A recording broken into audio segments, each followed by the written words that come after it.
My sharing is going to be the actual live Twitter, because that's what we're here to talk to you about, is and how and why and should you. I'll do a brief introduction of Sashi and why we're paired together. I was approached. It's very humbling to be approached by the queen of social media for this faculty, and that would be Teresa Chan, who reached out to me as the invisible handler behind PHRI research and wanted to know if I would do a talk. And I immediately thought of bringing in one of our scientists, one of our investigators, who in fact also is on Twitter, so we could get two perspectives of a person who professionally does this for a living. That's me. Not many of you out there will do this for a living professionally. And one of you who is busy saving lives and doing game-changing research, who is also on Twitter and is newer to the whole experience. So I wanted to bring you two perspectives. So I am the former. She is the latter. Sashi is the latter in terms of the doctor researcher, and I am the communication specialist for Population Health Research Institute, PHRI. So that, in a nutshell, is what we're about. We're going to chat, Sashi and I. I'm going to ask her questions. We're going to just talk candidly about what we think are the main pain points of people out there listening. We don't know for sure how much experience you guys have. We have no idea of knowing that, but we definitely want to talk about some of the common pain points, right, Sashi, and hesitations that people have when they're like, oh, wow, should I be on Twitter? A lot of my friends are. So I'll get started with 15 minutes. Empathy for everybody else rushing. It's really tough to do it in 15 minutes. But first, I'm just going to say Sashi joined. Well, actually, I'll let Sashi talk about when she joined and why she joined. All right, great. Sure. Thank you, everyone, for inviting us. I was very skeptical. I'm still a little skeptical about all social media. Like as Teresa points out, like I'm in the geriatric millennial group. So I think we are a little wary of all this social media, but Teresa is doing a great job with social media. And one of the things is our research group, like we were looking at ways to promote our research. And so our head of our research group, Mike Sharma, was like, okay, everyone needs to get on Twitter to see how it's going. But still, everyone was hesitant. And then we had Heather coming in to have a discussion to see how we are the stroke group at PHRI, Cognition and Brain Health Group. So how we can promote ourselves on Twitter. And Heather gave this talk to us in 2019. And then I had one of my friends at Toronto who was doing a great job with tweeting stuff from conferences and everything. It was a great way to get to know your colleagues, promote your science, and promote your ideas. So that's the main reason I thought of joining Twitter. Do you think coming in at 2019 that you felt kind of late to the party? Did you feel like it was going to be hard to catch up? Really, yeah. Maybe when I got into it, I'm like, okay, people are very active in this field. But then in our group, like not everyone has joined yet. So I felt like, oh, I'm kind of pioneering things. Our group is very late to all this technology stuff. Only a few of us are still joined. So yeah, it's been okay. Great. But I want to know about you setting up your profile. So there's a lot of different approaches that people take. Sometimes you get like a very personal angle. Sometimes you get more professional. And I wanted to talk about when you set yours up, what were you going for? Like, what was the overall feeling you wanted for yours? Very important that it was a professional account. I did not want to mix my professional and personal things in the Twitter account, especially if I was going to represent, like tag PHRI, HHS, and McMaster. I want to make sure that it remains professional. Okay, cool. Do you think of yourself like as an ambassador of the organizations you work at, like the Institute, PHRI?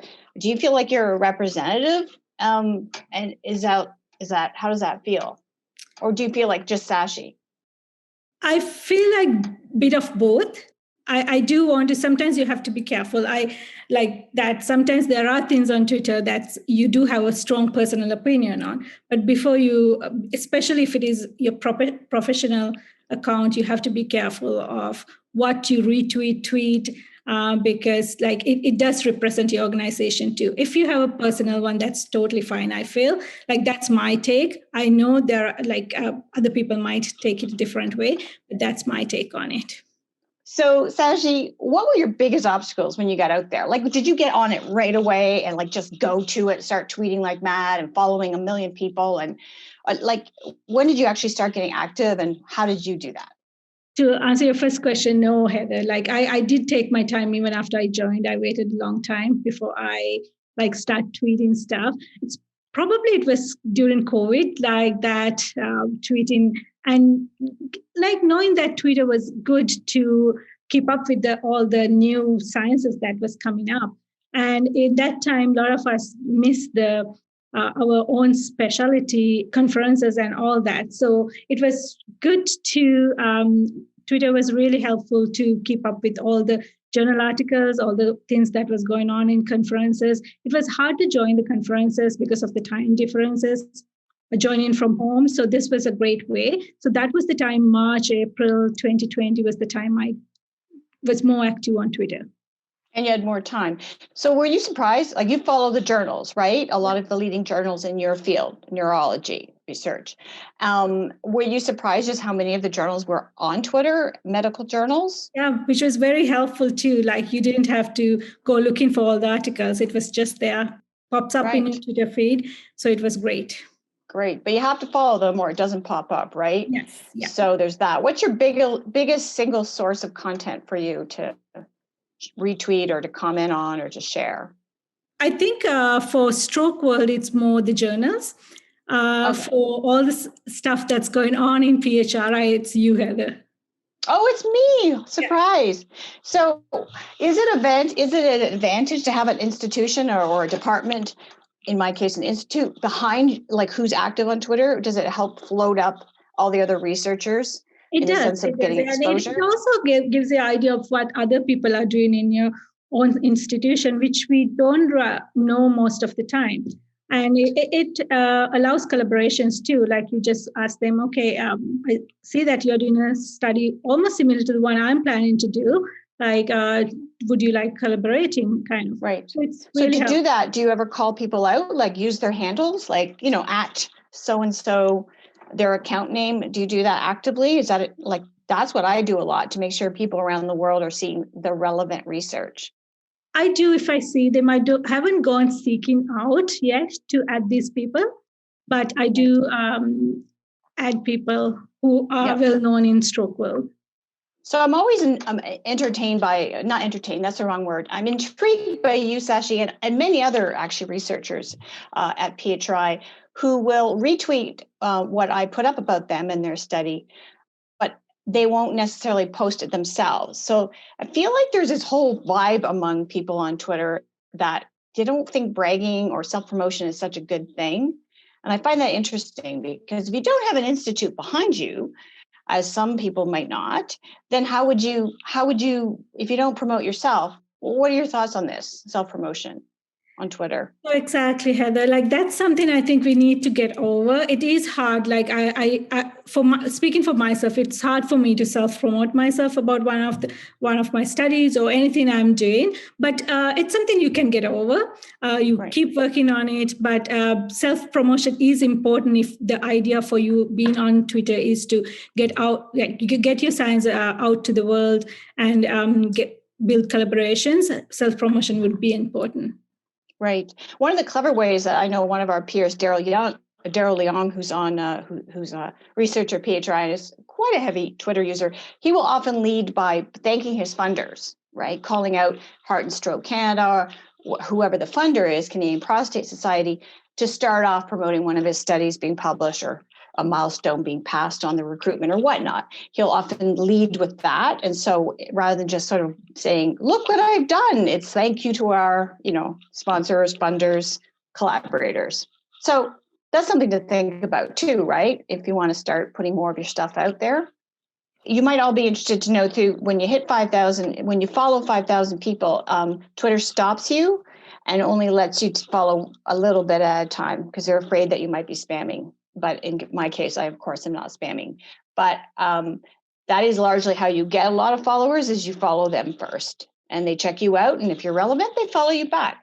So here's a little secret. Sometimes, when you're on Twitter, it's like Facebook on your news page, your homepage. Well, Twitter can be the same. If you get a lot, if you're following a fair number of people, even 200, it's an awful lot to get through every day. And sometimes you miss very important things, and that's really not great. Also, some people tweet a lot / too much, and they dominate your news page, right? So you just get like 100 from the same person. So what I do is I create these lists in the back end. They're very easy to set up, and I make them private. They're not shareable with anybody else. You can make public lists. These are not. And then I create lists that I organize people by the study group or the subject of the study, by continent, by topics like aging, Australia, arrhythmia. And this makes it easy for me to go in when I want to make sure I'm reaching out to specific people, or I want to say, what's happening in brain health? I haven't looked at brain health in a long time. I just realized I've been remiss and I should check it out. Well, because I built these lists, I can go in, and instead of seeing 5,000 people that I follow, seeing all of their feed, like the entire, big homepage, I would never see what I was looking for. I'll go into my private list called Brain Health, and I'll look down and see the latest tweets from all the people I've chosen to follow earlier in the game. So this really, really helps me look like I'm on top of everything. People say, well, how come you cover such a wide range, and how can you be not missing things? Because I have a system, right, behind the scenes. And this is something anybody can do very, very easily. And then you can have, it shows you automatically by the most recent tweets, 1 hour, 5 minutes ago, 5 hours ago, right? Or I can go and see all my members again and say, oh gosh, I think I follow a guy in brain health in Cleveland. Who's that guy again? Because he's on this paper and I really need to call him out to make it look good for us for collaborating. And then I go down my list of members and I go through everybody that I've saved, including people from Mac, I've saved into my list, and I won't miss anybody and I won't forget who they are, right? Pittsburgh Neurology, whoever. So it takes a little bit of work up front to find these people and build a list and tuck them in. It's pretty easy to do, though, and then you'll be really glad you did, because you won't miss the critical people that you want to follow. And even if you have a small number of followers, again, you want to bucket them so they're easy. I hope everybody knows how to add someone to a list. I'm going to presume that people do.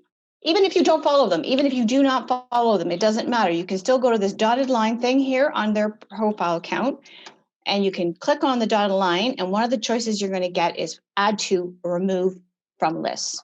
And then it's going to give me a choice of lists that I've built and tell me, do I want to save it in any of the following? And I'm going to click on the ones I want to save it in. Et voila, it is done. And I have them now.